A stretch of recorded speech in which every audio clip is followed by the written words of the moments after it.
Meus irmãos, que bom estar aqui com vocês, é muita alegria. Eu vi muitos irmãos sábado aqui, então, alguns já faz tempo. Os que fazem muito tempo que eu não vejo, que bom encontrar com vocês. E os que não me conhecem, porque em um ano a igreja chegou gente, tem gente nova, a igreja cresceu. Então, meu nome é Davi, para os que me conhecem também é Davi. Eu sou pastor lá na igreja do Renascença. Estamos lá 3 anos, caminhando para o 4º ano já de plantação. Como é que passa rápido, né? Levando ali a palavra do Senhor e discipulando as pessoas, instruindo no caminho de Jesus Cristo, para a glória de Deus.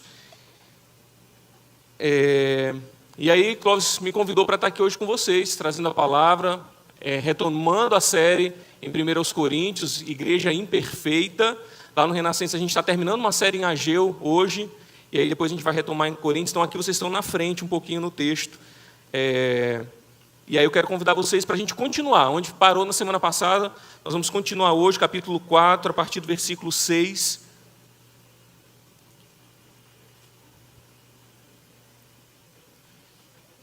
Primeiros Coríntios, capítulo 4, a partir do versículo 6, nós vamos ler até o versículo 13.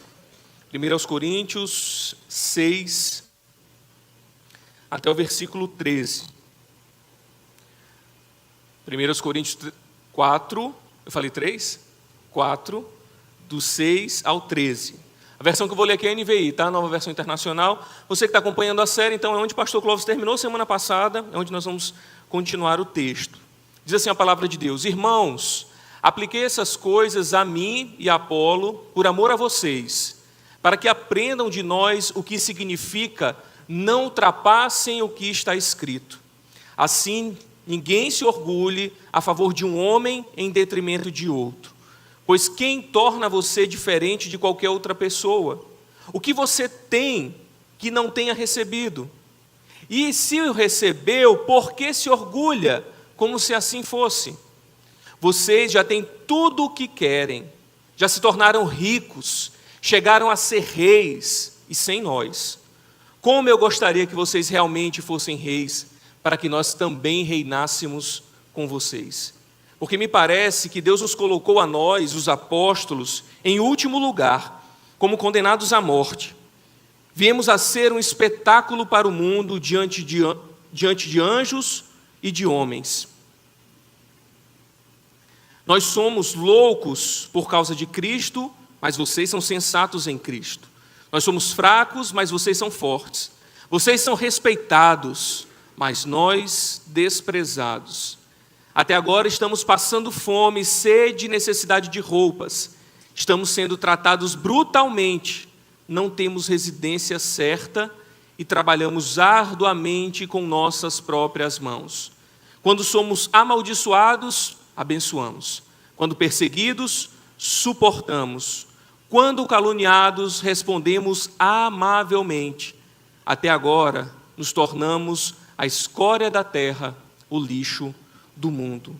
Senhor, essa é a Tua palavra, inerrante, infalível, inspirada, suficiente, autoritativa e o bom alimento para a nossa vida. Que o Teu Espírito nos conduza nessas palavras de Paulo, que são que é a palavra do Senhor, Pai. Obrigado por podermos ter acesso a ela, que ela venha nos exortar, nos animar e nos mostrar qual é o verdadeiro propósito das Escrituras e que isso transforme o nosso coração para a glória de Cristo Jesus. Amém.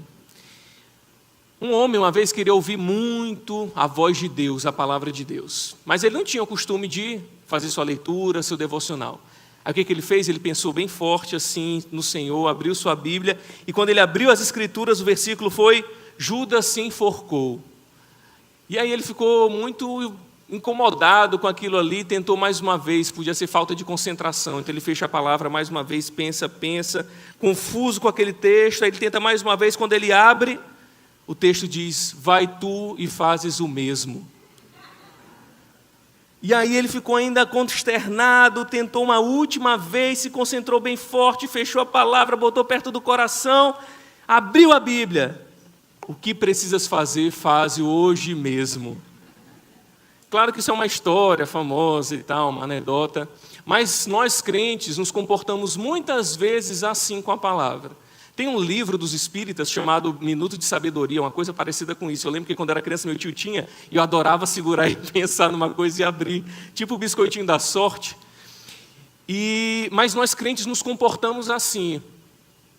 Talvez não segurando o olho bem forte, apertando a Bíblia e abrindo para que Deus fale. Mas todas as vezes que a gente olha para as Escrituras e faz dela só uma motivação para começar bem o dia.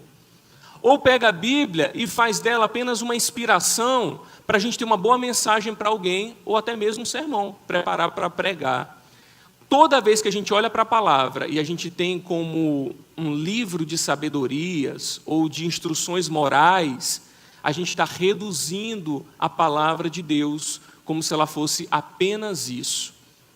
Uma palavra que não chega ao coração e que não resulta em transformação para a vida das pessoas. É isso que Paulo está tratando um pouco aqui com essa igreja. Porque nessa caminhada, ele observa, nessa primeira parte da carta aos Coríntios, da primeira carta, ele vai tratar exatamente desse partidarismo, dessas divisões, dessa arrogância da igreja de Corinto, que achava ser alguma coisa, não porque Cristo estava lá, o Espírito Santo operando por meio deles, mas por conta de eloquência, por conta da filosofia, por conta dos pensamentos daquela cidade que tinham entrado na igreja e feito dela uma instituição, um organismo que se comportava então muito parecido com a cultura da cidade. A verdade é que o propósito das Escrituras, meus irmãos, é de transformação e não apenas de inspiração ou de confirmação para alguma coisa. Ou seja, o que nós ouvimos, aprendemos, deve ir do nosso ouvido para o nosso coração e mudar a nossa atitude dia após dia, causar mudança de fato da maneira como nós vivemos. Então, nesse trecho da carta, Paulo vai se concentrar em evidenciar o contraste entre a mensagem cristã e o estilo de vida de um crente e a mensagem e a cultura ao redor, de onde a igreja está inserida. Então o texto ele é carregado de ironias, de sarcasmo, que é o tom que ele utiliza para exortar aqueles irmãos que olhavam para a cultura de Corinto e reproduziam a sua maneira de viver. Era olhando para fora, e a partir do que ele olhava para fora, era a cultura que lia a igreja, e a igreja então era levada a se comportar da maneira como a cultura ditava, e não ao contrário, não era a igreja que lia a cultura, que lia o mundo por meio das lentes das Escrituras, mas era a cultura que estava vindo para a igreja, a cultura que estava sendo inserida dentro da igreja e sendo adaptada conforme aquilo que eles achavam conveniente. É nesses versículos que Paulo encerra essa resposta dele, as questões mais profundas que foram trazidas da casa de Cloe, lembra? Lá no começo, na primeira parte dessa série, quando falou que de lá ele recebeu informações sobre o comportamento, sobre esse partidarismo, sobre essas divisões dentro da igreja. Então, ao apontar a própria situação, olhar para ele mesmo, o apóstolo desenvolve o contraste marcante entre o padrão dos coríntios e o padrão dos verdadeiros ideais cristãos. Tudo na vida do apóstolo, tanto na aparência, quanto no comportamento, no proceder, revela o caráter ideal do mundo e da fé cristã.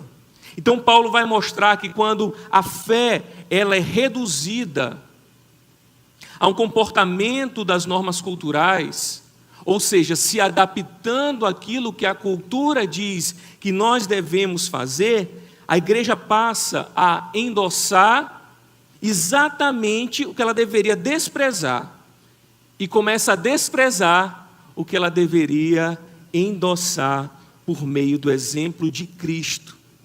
E é por meio do exemplo de Cristo que a igreja deve dirigir a sua caminhada. Então nós vamos ver isso por meio de 2 pontos. E o primeiro está aí no versículo 6 e versículo 7. Não se orgulhe, não tem nada que veio de você mesmo.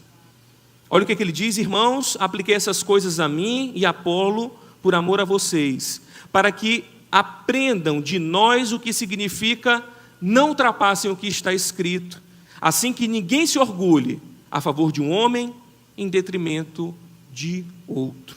Paulo começa falando do que ele e Apolo aplicaram para suas vidas, por amor àquela igreja. E o termo aplicar aí que Paulo utiliza tem o sentido de tomar a forma de uma transformação que acontece internamente. Então, Paulo está dizendo o seguinte: o que eu aprendi do Senhor, o que eu aprendi das Escrituras, isso eu apliquei na minha vida.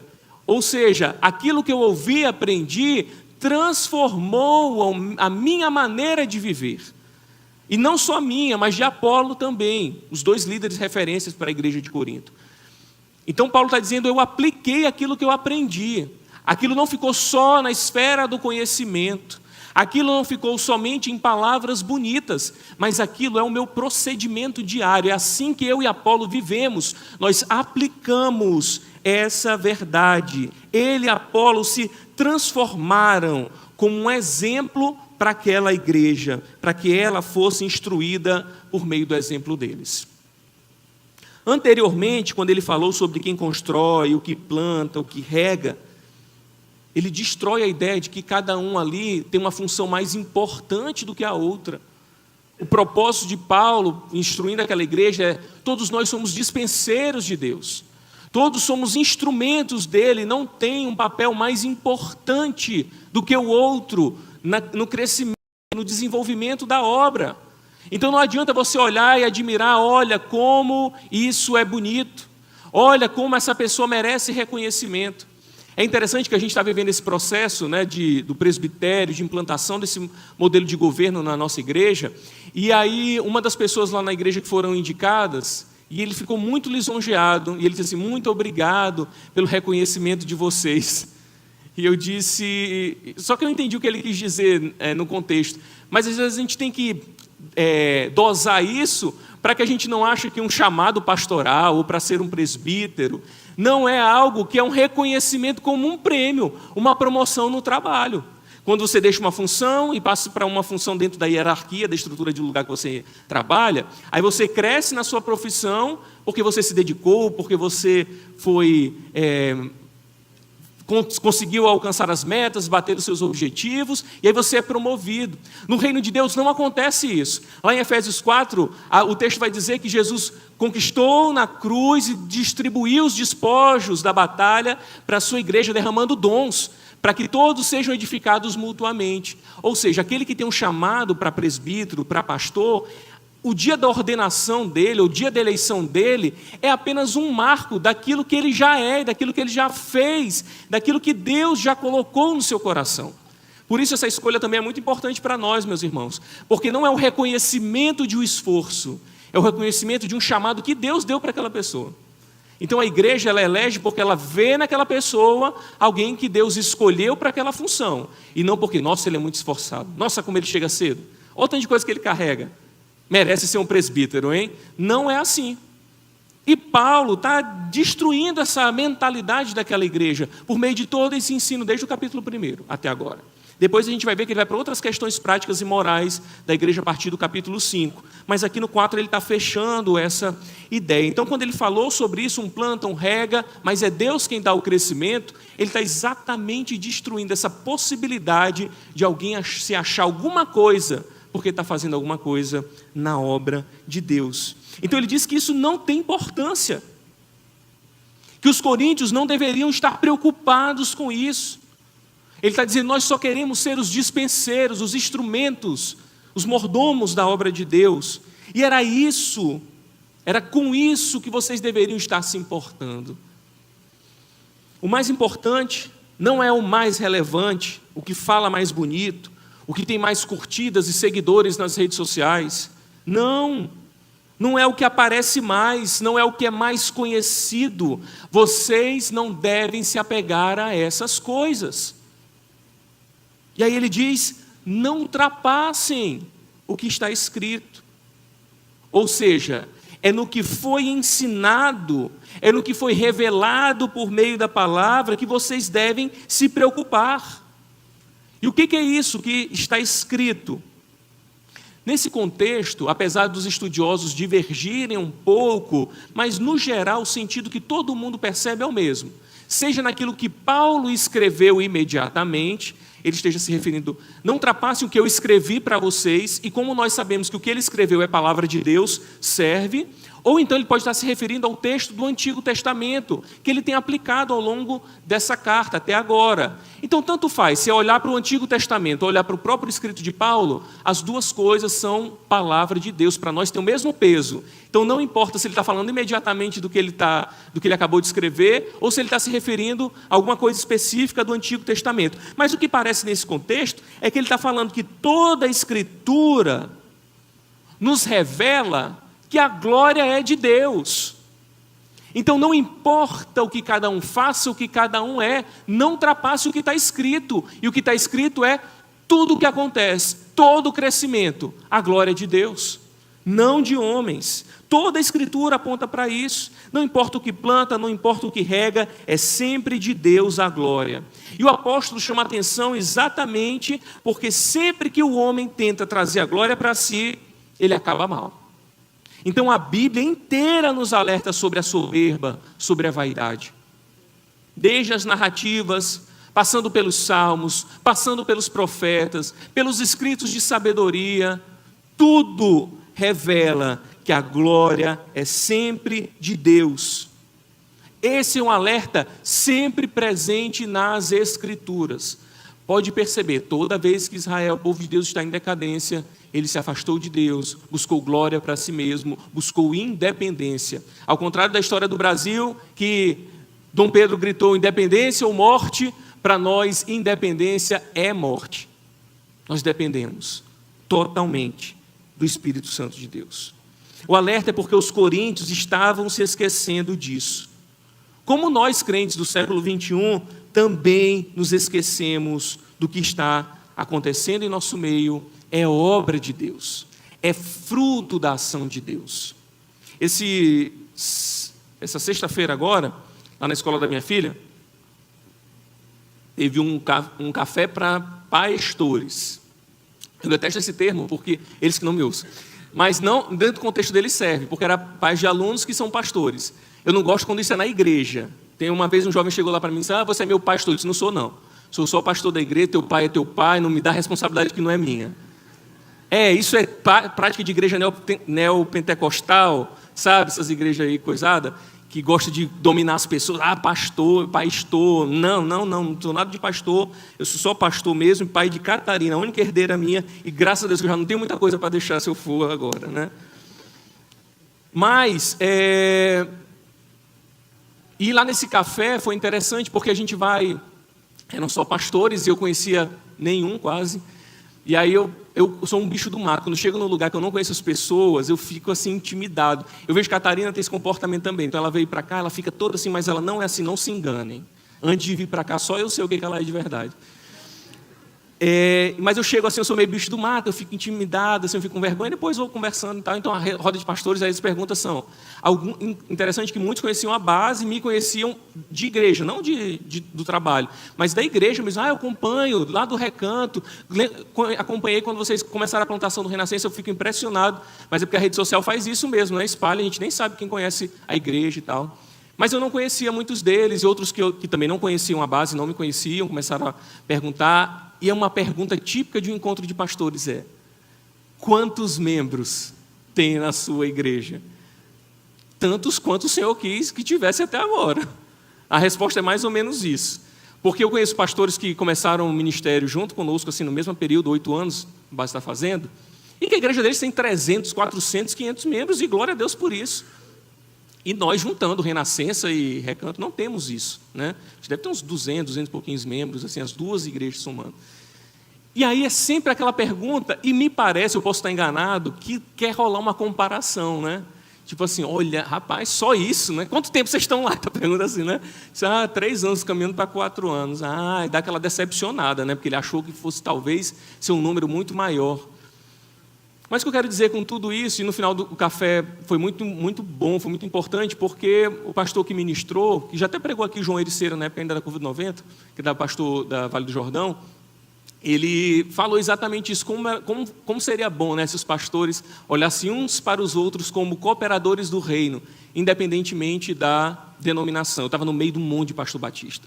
E pastores de denominações grandes, eles são muito apegados às denominações deles, né? Então eu era lá, o da igreja independente, coitadinho de mim, e os batistas estão tudo lá, cheio de batistas no seu coração. Mas homens de Deus, e foi maravilhoso o café, e foi importante a gente trocar muita informação, trocar experiência, enfim.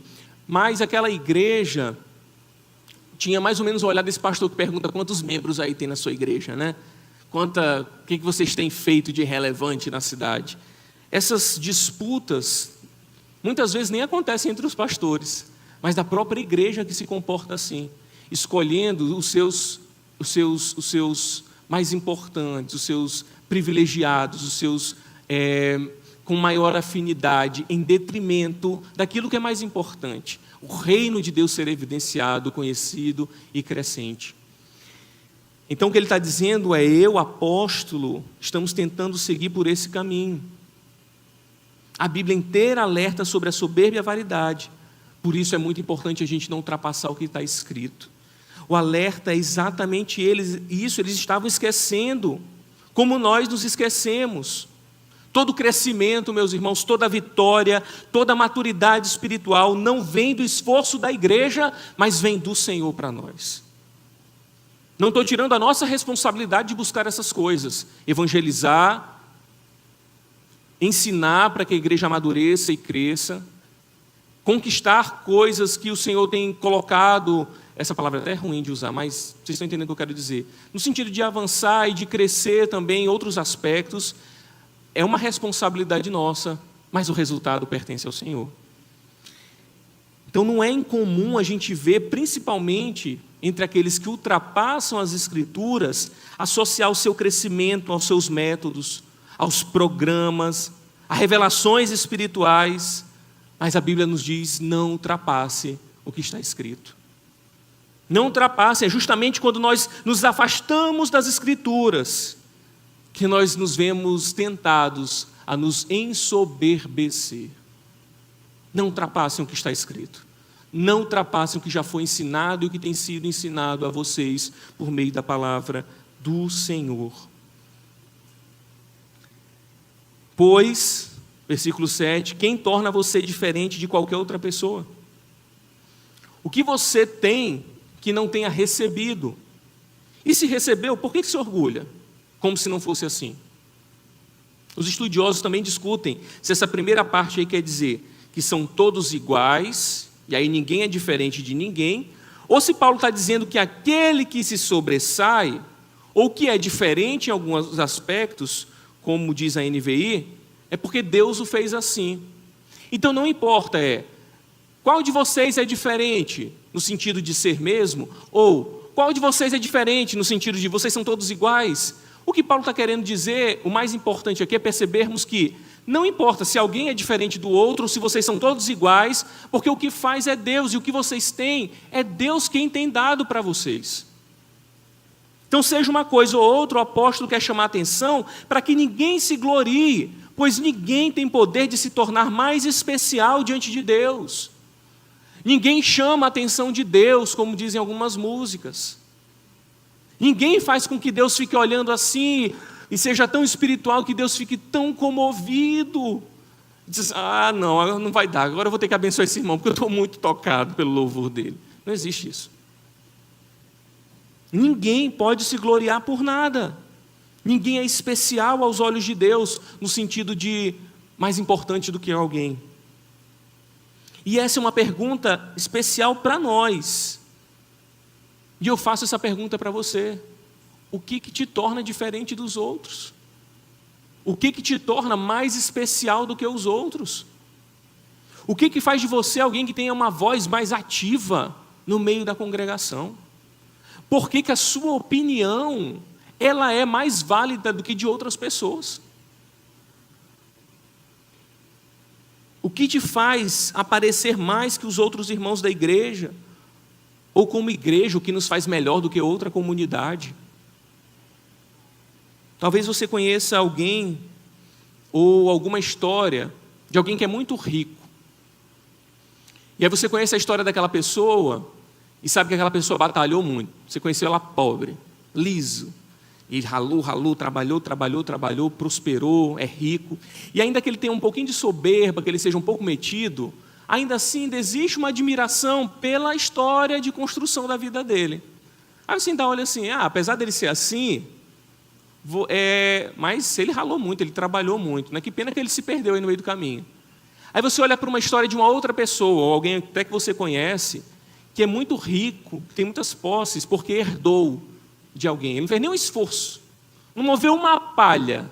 Ele só recebeu uma herança, só nasceu numa família rica e continuou rico. E a pessoa é soberba. Você não tem nenhuma admiração por alguém assim. O que eu quero dizer, que Paulo está nos dizendo aqui, é exatamente isso. Como é que você vai se envaidecer com alguma coisa que você não fez nada para ter? Nós somos essas pessoas que devemos refletir sobre por que eu me acho alguma coisa se eu mesmo não fiz nada para ter o que eu tenho, o que eu tenho. Eu sou esse herdeiro e que não nasceu na família rica. Nós somos inseridos nessa família das riquezas espirituais. Nós não nascemos nela. O Senhor nos tornou seus filhos. O Senhor nos adotou. Você conhece a história de alguém que foi adotado por uma família rica? Rapaz, aquele cara deu muita sorte, né? Nós somos essas pessoas de muita sorte. Eu vou mudar o termo para ninguém sair daqui achando que é de muita sorte, mas eu vou ter umas aspas aqui, viu? No sentido de que fomos alvo dessa graça imerecida, desse favor imerecido. Fomos inseridos nessa família das riquezas espirituais, mas que também é dono do ouro e da prata. Mas também não diz que ia deixar ninguém rico. Que orgulho nós devemos ter de nós mesmos.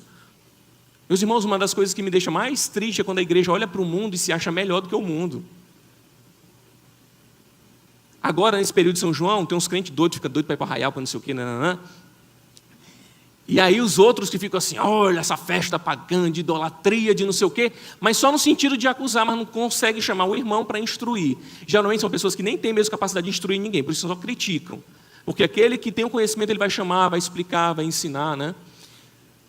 Mas a igreja muitas vezes se comporta assim, olhando para o mundo só como uma acusadora, só como, nós somos melhores, olha aqueles pecadores miseráveis, desgraçados, que morram logo e vão para o inferno. Não aqui, mas se você olha para a igreja do modo geral, eu estou mentindo? Tem igreja que se comporta... Não era só uma retórica, não precisava dizer. Mas obrigado por não me deixar mentiroso na frente dos outros. Mas não é verdade? A igreja se comporta assim, olhando para os de fora e, Paulo está dizendo, por que vocês estão se achando alguma coisa? Só que o pior era disputa dentro da igreja. Era os da direita, desse lado, olhando para os do outro lado, dizendo assim, olha como nós somos melhores. Olha o nosso representante do presbitério, como ele trabalha. Paulo está dizendo, vocês estão tudo enganados, não ultrapassem o que está escrito. As escrituras não ensinam isso para vocês. Eu e Apolo somos exemplo para vocês de humildade, de simplicidade. Olhem para nós. É isso que ele está dizendo, meus irmãos. Nós não devemos nos orgulhar daquilo que nós não conquistamos. É graça de Deus sobre nós. É graça. É graça. Como vocês querem ser alguma coisa, se o que vocês têm, vocês ganharam de alguém, se vocês herdaram, vocês foram presenteados. Na cultura coríntia, era comum, quase que saiu um corintiano, bate aqui, né, sempre. Os corintianos que me perdoem, mas são bem parecidos também, inclusive. Na cultura coríntia era comum pensar que todo mundo era herdeiro de alguém.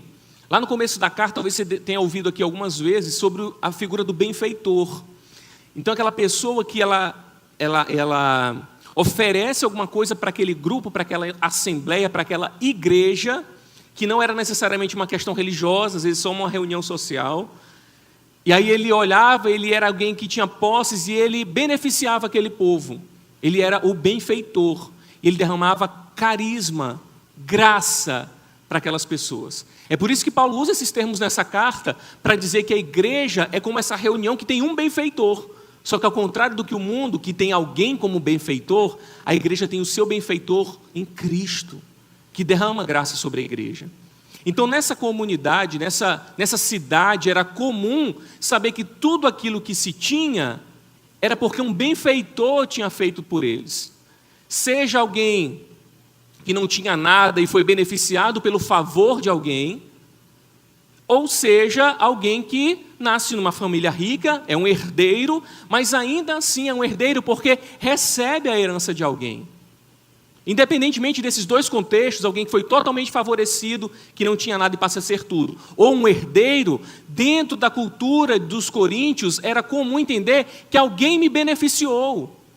Só que eles estavam canalizando isso para o errado, estavam olhando para homens. E isso estava gerando disputa no meio deles. Olhando para homens e dizendo, olha como esse meu pastor é maravilhoso, ao contrário do de vocês. Olha como esse presbítero é incrível. Eu que elegi ele, votei nele. É mais ou menos isso que Paulo está trabalhando no coração daquelas pessoas. Então ninguém, dentro do contexto dos coríntios, deveria se vangloriar, porque sabe que tudo que eles têm vem de alguém. E essa é a realidade do cristão. Todos nós dependemos do mesmo benfeitor. O nosso Quírios, o nosso benfeitor, é Jesus Cristo, não são homens, e por isso nós seguimos como devedores completos dele. O benfeitor, ele fazia algo em benefício daquela comunidade, que não merecia, era um favor imerecido, mas aquela comunidade ficava em dívida eterna. Assim somos nós, meus irmãos, em relação ao nosso Senhor Jesus. Ele nos abençoou sem que merecêssemos, e nós temos uma dívida eterna com ele. Como é que nós respondemos isso? Em adoração, em santidade, em glória e louvor ao único que é digno. Ninguém pode clamar para si um direito especial. E eu não falo só de questões espirituais, mas de tudo o que você tem. De quem você recebeu? De quem você recebeu? E aqui Paulo usa você, falando no singular, indicando que o que ele está tratando não é uma questão comunitária, primeiramente, mas uma questão no coração de cada um, individualmente, que reflete no todo, porque somos um corpo. Mas ele está tratando de uma maneira mais profunda, indo especificamente. Então ele vai dizer, não ultrapasse o que está escrito, assim ninguém se orgulhe a favor de um homem em detrimento de outro. Olha no 7 como ele vai direto então. Pois quem torna você diferente de outra pessoa? Viu que ele sai do plural para agora tratar especificamente de cada coração? É uma mensagem individual, é para todos, mas individualmente Deus tratando de cada um de nós, que temos os nossos benfeitores favoritos. Por que você quer ser diferente? É um aspecto que ele está tratando no coração de cada um. É necessário, porque no coração dos coríntios, a vida cristã era algum tipo de disputa. Quem é de quem? Quem é o melhor? E por aí vai. Emílio Garofalo Neto diz que a vida cristã não é um esporte competitivo, mas um esporte colaborativo. Não é uma disputa de quem é o melhor crente, ou de quem pertence à melhor igreja, mas é um esporte onde todos os competidores estão unidos em prol de um time, o time do reino de Deus. A boa notícia, esse time não perde nunca. Não deixe o orgulho, a competição tomar conta do seu coração. Tudo que você tem não vem de você mesmo. E é melhor, meus irmãos, viver uma experiência real de caminhada cristã. É melhor a gente não viver na ilusão de que a vida é essa competição espiritual. Porque a vida cristã é mais sobre perder do que sobre receber. E esse é o nosso segundo ponto. Versículo 8. Vocês já têm tudo o que querem. Já se tornaram ricos, chegaram a ser reis. E sem nós. Como eu gostaria como eu gostaria que vocês realmente fossem reis, para que nós reinássemos com vocês. Ao longo dessa carta, dessa igreja imperfeita, a gente percebe que ela é uma igreja que se acha. Daí o nome da nossa série. A igreja é imatura. Se acha, porque tem dinheiro, porque é impressionante aos olhos humanos. Mas a imaturidade é tão grande que eles pensam ser alguma coisa porque eles têm posses, porque eles têm posições. Esses dias eu fui num evento e fiquei tão triste. Não tão triste, mas fiquei um pouco incomodado. Tão triste é uma coisa muito profunda. Eu não saí de lá, triste, não. Mas foi uma coisa que me incomodou, porque estava tudo indo muito bem, muito bem, muito bem. Quando, do nada, apareceu um grande empresário para receber um pouquinho de honra naquele culto que era para Deus. Eu fiquei um pouco decepcionado com isso, não esperava que isso fosse acontecer. E a igreja de Corinto era mais ou menos isso, formada de também muita gente importante da sociedade, muita gente com influência, gente conhecida, gente que apresentava jornal, essas coisas todas. E a igreja se achava por causa disso. Imaturidade. Se achavam reis. Essa é uma linguagem que Paulo já utilizou lá no capítulo 3, que era uma forma filosófica de se referir aos estoicos, aqueles que, lembra, pregavam filosofia, recebiam um dinheirinho no final, queriam mostrar conhecimento novo, viajavam pelas cidades, faziam uma arrecadaçãozinha, iam vender suas ideias para outros lugares, mais ou menos isso que eles faziam também. Eles pregavam uma autossuficiência do homem que se faz a si mesmo, se torna rei do seu próprio mundo. E Paulo pega essa ideia agora para falar para ele, por isso Paulo está dizendo, vocês já se tornaram reis, vocês já são donos de si mesmo, por isso vocês se acham, não é? Olha a ironia, aí ele ainda diz assim, e sem nós, vocês são tão bons que vocês já são reis, e sem nós, nem precisaram da nossa instrução. Isso quer dizer que o reinado que eles conquistaram nada tem a ver com o modo como Paulo e Apolo ensinaram. Eles estavam ultrapassando o que está escrito. Porque na vida com Cristo, meus irmãos, o mais alto é o servo. Mas eles já estavam reinando. Eles estavam acima do servo. Eles já se tornaram reis. E é para ser servo desse reino que nós somos chamados. É claro que nós somos chamados também para sermos vice-reis. É claro que quando Deus criou todas as coisas perfeitamente, ainda sem o pecado, e nos inseriu lá, colocou Adão e Eva, eles eram vice-reis. Eles iriam comandar tudo. Deus fez tudo, disse assim, olha, eu vou colocar vocês aqui para administrar, cuidar disso, tudo aqui é tudo para vocês. Isso será restaurado. Nós iremos reinar com Cristo, mas ainda não. Ainda não somos reis. Estamos agora no papel de servos, daqueles que devem trabalhar arduamente em favor do seu rei. Nós temos que ter isso em mente. E no capítulo 3, Paulo já tinha dito que eles tinham tudo.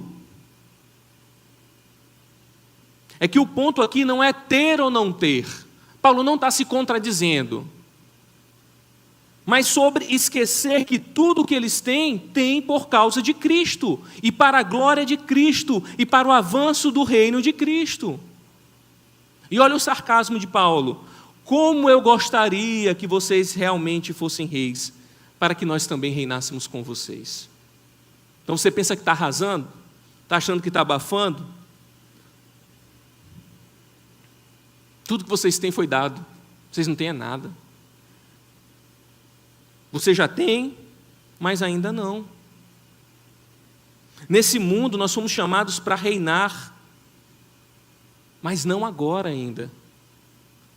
Isso já está garantido, mas ainda não vivemos isso. Ainda não desfrutamos plenamente desse reino. E muito menos dentro da perspectiva que os coríntios tinham, que eles estavam pensando. E essa ideia se perpetua, meus irmãos. Até hoje, os crentes pensam que, por serem filhos do rei, não podem viver dificuldades. Devem comer o melhor dessa terra. E devem lutar, porque a vitória está chegando e ela tem sabor de mel. Não podem aceitar o emprego mais baixo. Não podem aceitar uma enfermidade, por isso determinam que ela saia agora. Porque nós somos filhos do rei. E esse pensamento triunfalista é a base daquilo que nós conhecemos como teologia da prosperidade, ou da mais recente, teologia coach. É baseado nessa conversa fiada de que, por sermos filhos do rei, nós temos que desfrutar todas as coisas boas dessa vida. É inadmissível você estar liso, você não ter dinheiro, porque você é filho do rei. O Deus que eu sirvo é o dono do ouro e da prata. Você não pode aceitar essa situação. Tem alguma coisa errada na sua fé. Você vê que isso não é um problema de agora. Eles se achavam porque eram filhos do rei. Mas Paulo está dizendo, ei, ainda não. Se vocês fossem reis, nós também já estávamos reinando. O que Paulo está dizendo? Ainda não é essa hora. Ainda não é agora o momento de reinarmos. Não é nesse tempo. Não é nessa vida. E tem um professor do seminário que gostava muito de falar essa frase. A igreja não é triunfalista, mas triunfante. Vocês conhecem Lúcio? Ele sempre falava isso na aula. Não sei se ele fala aqui para os... Sempre falou isso. A igreja é a igreja que triunfa, mas não é uma igreja triunfalista. A igreja de Corinto, infelizmente, estava vivendo como uma igreja triunfalista, em busca de glórias, de vitória, de vitória, de vitória. Paulo está dizendo, ainda não. Paulo vai provar que não é o padrão de vida dos cristãos esse. Se você vive uma vida tranquila, meu irmão, se você vive uma vida confortável, materialmente falando, isso é graça de Deus. Isso também é exceção. A maioria das pessoas não vive assim. E também não pense que isso é viver de acordo com os padrões de um servo de Deus. Não é porque financeiramente você é folgado, porque você pode fazer as viagens que você gostaria de fazer, porque você tem uma boa casa, um bom carro, não tem pecado nisso. Mas eu quero dizer para você que isso não é o reino de Deus. Isso é graça, é favor de Deus, e glória a Deus por isso, pela sua vida. Mas Paulo vai mostrar para a gente que esse não é o padrão, que não é essa a forma ordinária do reino de Deus, dos filhos dele. Então Paulo vai dizer, vocês pensam que vocês são o máximo? E agora vai contrastar a soberba dos coríntios com a vida dos apóstolos. Versículo 9. Porque me parece que Deus nos colocou a nós, os apóstolos, em último lugar, como condenados à morte. Temos-nos tornado um espetáculo para o mundo, tanto diante de anjos como de homens. Essa carta foi enviada um pouco depois dos eventos de Atos 19. Depois você vê, eu não vou ler para a gente ganhar tempo. E lá em Atos 19, Paulo estava em Éfeso, lá ele começou a pregar, e aí o comércio em torno de uma divindade, Diana ou Ártemis, a deusa dos Efésios, o comércio começou a ficar fraco, porque Paulo estava pregando o evangelho, o povo se libertando disso, e aí a venda das indulgências, a venda das imagens, a venda dos amuletos, indo qualquer coisa, estava acabando. Então o pessoal lá, os comerciantes ficam revoltados, rapaz, a gente precisa acabar com esse negócio, porque a gente está vendendo pouco.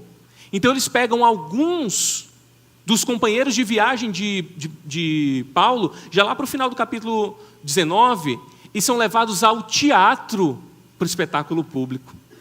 E Paulo está com isso muito fresco na mente, está dizendo assim, nós somos levados para o espetáculo público. Não é um espetáculo, igual hoje as pessoas vão ver um pastor sentado no banquinho com uma luz baixa, falando numa voz sensual, olhando e chamando você de lindo, e você paga para isso. Não é esse espetáculo, não. Era para ser envergonhado, humilhado e às vezes morto. Era esse espetáculo que os apóstolos eram submetidos. Paulo lembra disso e fala para os coríntios sobre isso.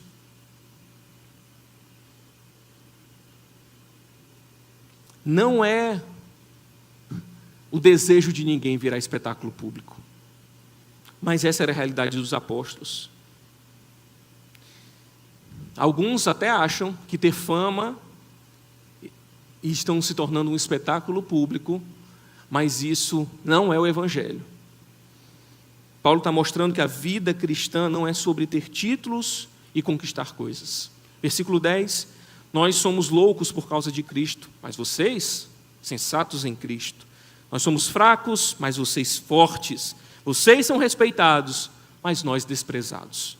O apóstolo apresenta 3 contrastes nítidos que revelam o abismo entre a conduta e o pensamento dos coríntios e o de Paulo.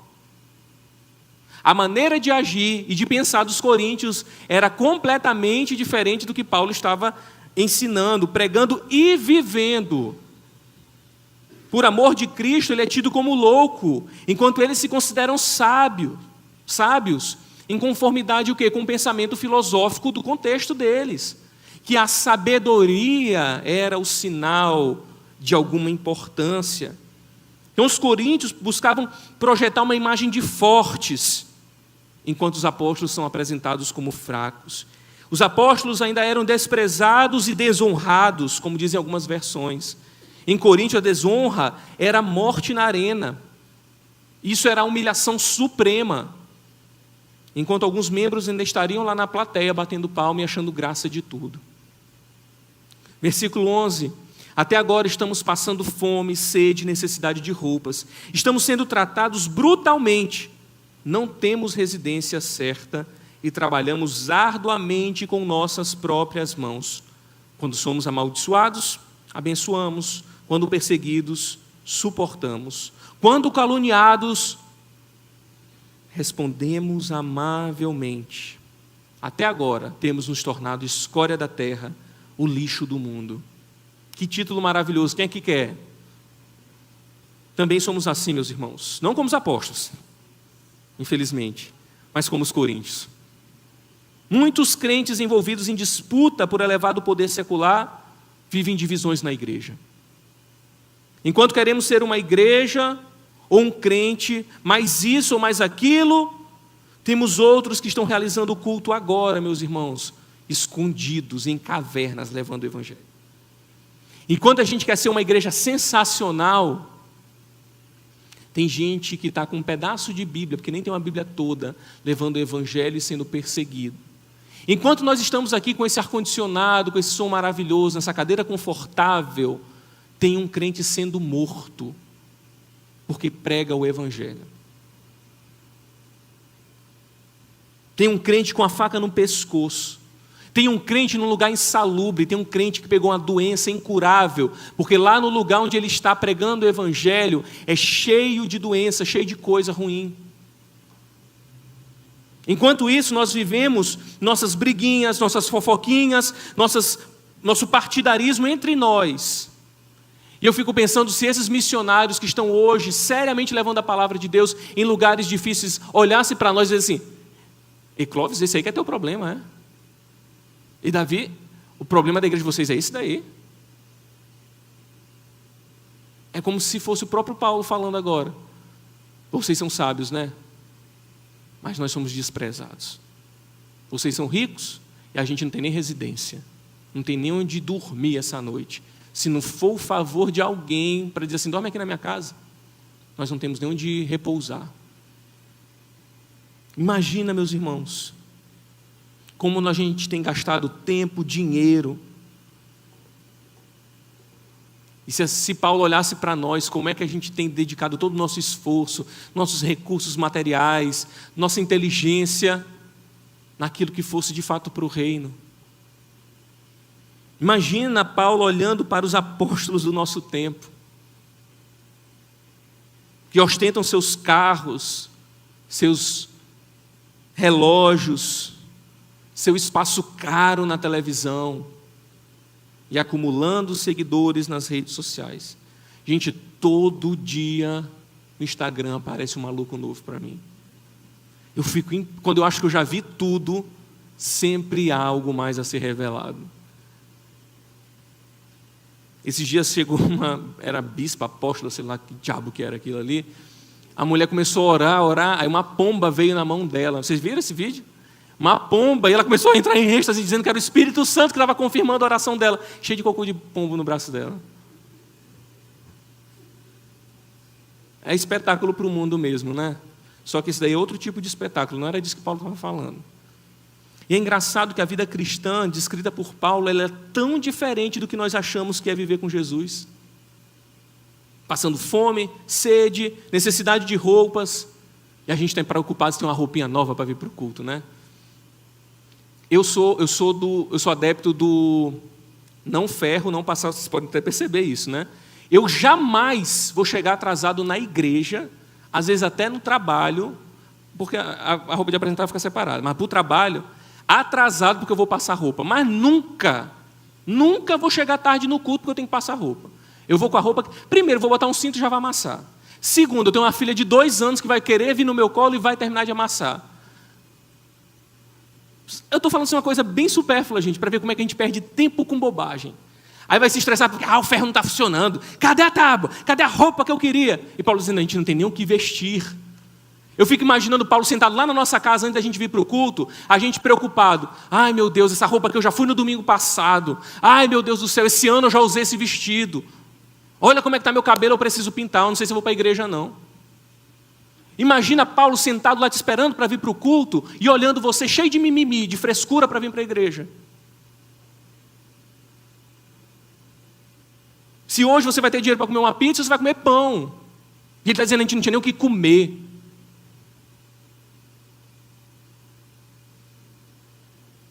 É engraçado, meus irmãos, porque a vida cristã que nós pensamos que não tem nada a ver com as Escrituras muitas vezes.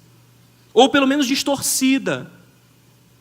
E Paulo está dizendo, somos tratados com brutalidade, não tem onde morar, trabalhamos duro com as próprias mãos, somos amaldiçoados, perseguidos, caluniados e suportamos tudo sem responder e amavelmente. E como é que nós somos? Não pise no meu dedão. Aquela frase, eu sou crente, mas minha mão não é. Não tem? Eu sou crente, mas meu revólver não é, minha faca não é. Paulo diz, respondemos tudo amavelmente. Gente, é perseguição dura, é calúnia dura, é acusação dura. Não é, deixou de fazer minha vontade. Sentou na cadeira que eu sento. Aqui, nessa igreja, já teve briga por causa de cadeira. Minha avó não admitia ninguém sentar na cadeira que ela sentava.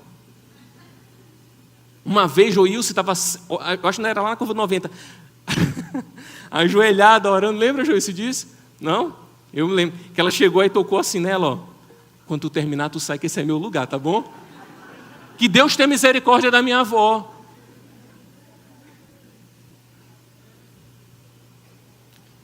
Meus irmãos, caminhando para a conclusão, por vezes, eu noticio alguma coisa assim, que aí você olha assim um bando, ou você vê lá num jornal, por exemplo, aí você acessa um site de notícia, você olha lá, um novo golpe na internet. Novo golpe. Esses dias eu quase caí num golpe, mas eu não sou tão burro quanto eu pareço, como dizia uma estagiária minha.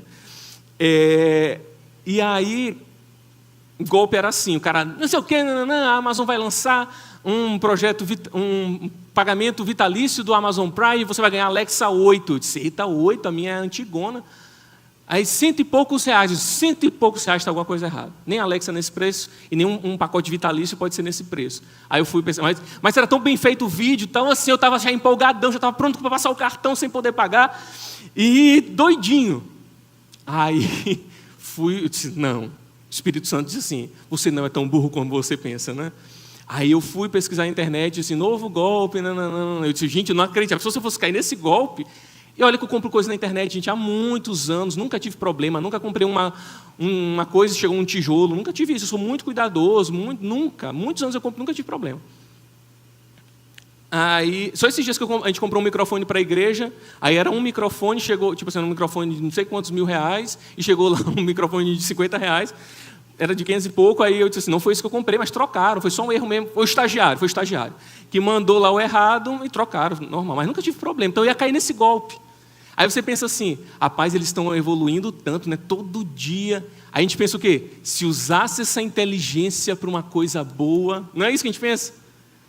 Meus irmãos, se a gente usasse tudo aquilo que a gente briga, toda a energia que a gente tem, o dinheiro que a gente tem, para o crescimento do reino de Deus, o que não seria da igreja evangélica brasileira? Nós somos tipo esses ladrões que usam as coisas para se dar bem, se beneficiar. E a gente usa muitas vezes tudo, ou quase tudo que a gente tem, para o nosso próprio benefício. E o reino de Deus, que tem seu sustentador, que se vire. Meus irmãos, Assim nós somos. Usamos nossa influência, nosso dinheiro, nossos privilégios, nossa liberdade de culto, não para o avanço do reino de Deus, mas fofocando, brigando, agindo de partidarismo, focando em tudo que é secundário, tudo aquilo que não é o mais importante. E às vezes eu penso, se todos os membros economicamente ativos fossem contribuintes regulares, quantas coisas a igreja não podia fazer? Eu não sei como é que é aqui, estou falando da realidade que eu vivo lá. Mas isso não é diferente na igreja brasileira, nem quero dizer de uma igreja específica. Eu quero dizer, se todos os membros que trabalham e têm um salário contribuíssem com a obra de Deus financeiramente, o tanto de coisa que a gente pensa 2 ou 3 vezes para fazer, para não trazer um rombo para o caixa da igreja, que a gente poderia fazer. Ou se todos os membros economicamente ativos fossem contribuintes, será que tinha algum crente passando fome no Brasil? Umzinho. Eu garanto para vocês que não. Mas o nosso dinheiro é para a gente. Nosso dinheiro é para nós desfrutarmos. É para a gente se dar bem, para a gente ter conforto. Imagina se todo membro que tem um tempinho e saúde para estar numa reunião de oração estivesse na reunião de oração. Eu não estou falando dos que não podem, dos que têm questões de saúde, que trabalham. Eu estou falando dos que podem, que têm saúde, que têm esse tempo disponível, estivesse na reunião de oração da igreja. Imagina. Rapaz, a gente entrava aqui, era no fogo, no mistério, num negócio maravilhoso. Não sei, não é o fogo que vocês estão pensando, não é? Também não sei, vai que Deus, né? Não sei, tá bom. Mas imagina, eu quero para a gente refletir sobre essas coisas. Imagina se todo mundo que tivesse um pouquinho de saúde se envolvesse em alguma causa da igreja, em favor do reino de Deus. Que igreja nós não seríamos, meus irmãos? Queridos e queridas, infelizmente a igreja de Jesus ainda perde tempo com bobagens. Tudo que nós temos, meus irmãos, tudo que somos, foi dado por Deus e para a glória dele. Todo o nosso esforço dedicado a conquistar as coisas dessa vida, se fossem canalizados para a glória de Cristo, estaríamos desfrutando de coisas espirituais ainda maiores. O que nos falta é compreendermos que a coroa prometida por Deus à sua igreja, ela está associada a um estilo de vida da cruz. A coroa, ela não é um prêmio depois dessa luta momentânea que você está passando. Depois desse probleminha, Deus vai te dar uma vitória. Não, a coroa não é para esse tempo. Você vai ter um alívio aqui. Deus nos dá um alívio, dá um momento de vou dar uma respirada, retomar aqui as coisas e seguir, porque daqui a pouco vai ter outra questão para eu resolver. Outra questão para enfrentar. Mas a coroa da vida será dada àquele que permanecer até o fim. O que nos falta, meus irmãos, é compreendermos que essa coroa prometida por Deus à sua igreja não está separada de um estilo de vida da cruz. É praticamente impossível contestar que Paulo considerava o sofrimento inseparável da imitação de Cristo. Eu não estou fazendo apologia ao sofrimento. Eu quero dizer que você que não tem um sofrimento ou uma luta nesse momento, você deve agradecer a Deus por isso e você deve utilizar então seu momento de tranquilidade para ser uma bênção para a igreja e para os seus irmãos. Porque esse não é o padrão, esse não é o modo comum de vivermos, nós os crentes em Cristo. O modo comum de vivermos está associado à cruz. Porque nem aquele que é perfeito foi poupado. Nem aquele que não tinha nenhum pecado, aquele que não fez intriga nenhuma no meio dos seus, aquele que não falou assim, olha ali como é que é Pedro, pelo amor de Deus, não aguento mais ele. Nem esse não agiu dessa maneira. Ele tinha motivo para falar de alguém. Ele tinha moral para falar de alguém. Mas ele estava focado na glória do Pai. Ele estava focado no propósito pelo qual ele foi designado e enviado à terra. E esse é o nosso espelho, esse é o nosso modo de viver, olhando para a cruz de Cristo. Receberemos uma coroa. Amém. Glória a Deus por isso, e eu espero que caiba nessa cabecinha que Deus me deu. Mas ainda não. Ainda não. De fato, meus irmãos, Paulo considerava os seus sofrimentos ligados diretamente aos sofrimentos de Cristo. Paulo tinha ouvido a palavra de Jesus registrada por Mateus, capítulo 10, versículos 24 e 25. O discípulo não está acima do seu mestre, nem o servo acima do seu senhor. Basta o discípulo ser como seu mestre e ao seu servo como o seu senhor. Se o dono da casa foi chamado Beelzebu, quanto mais os membros da sua família. Se até Cristo foi zombado, foi dito de que ele tinha demônios, a gente vai viver no bem bom, sem perseguição. Não, mas a gente tem que tirar fulano do poder. Não, a gente tem que brigar. A igreja tem que escolher tal candidato. Meus irmãos, nosso reino não é dessa terra. Nós temos que ser pacificadores. Nós temos que agir com amabilidade. Paulo diz, fomos insultados. Aí você vê, Paulo foi lá na casa do imperador e disse, quem é que você pensa que você é, seu endemoniado? Foi isso que Paulo fez. Ele diz, agimos com paciência e com amor.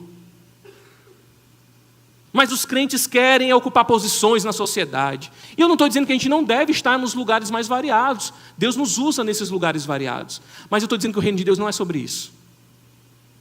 Infelizmente, o evangelho pregado e vivido pela igreja brasileira, assim como vivido pelos coríntios, é um contraste vívido com o entendimento de Paulo. A gente pode até admirar alguém que sofre por outra pessoa, mas geralmente o sofrimento pessoal é algo que a gente evita e é visto como maldição e não como bênção. Quando pensamos que depois da cruz vem a coroa, a gente pensa que isso vai acontecer já já. É só mais uma semana para esse problema se resolver. É só mais um dia. Não, meus irmãos, nossa coroa não será entregue nessa terra. Para o apóstolo, a mensagem e o estilo de vida do crente tem a ver com um giro de 180 graus do conceito mundano de sucesso. O mundo diz que é isso que é sucesso. Coríntios, na cidade de vocês é assim que é sucesso? Não ultrapasse o que está escrito. Não é isso que a palavra diz. Vire 180, porque é isso que é o sucesso. A cruz, meus irmãos, exige que ele se disponha a crucificar os seus desejos pessoais e esperar pela coroa até que Cristo o chame para o lar eterno. Quando encerramos a carreira, tivermos combatido o bom combate, terminado a corrida, guardado a fé, neste dia estará reservada a coroa da justiça que o Senhor, o justo juiz, nos dará naquele dia, não somente a nós, mas a todos que amam a sua vinda. Tem uma coroa para você, mas não ultrapasse o que está escrito. Tem uma coroa para você, mas você não reinará nessa terra. Alguns vão sofrer mais, alguns vão sofrer menos, mas lá no final seremos coroados pelo justo juiz. Vamos orar?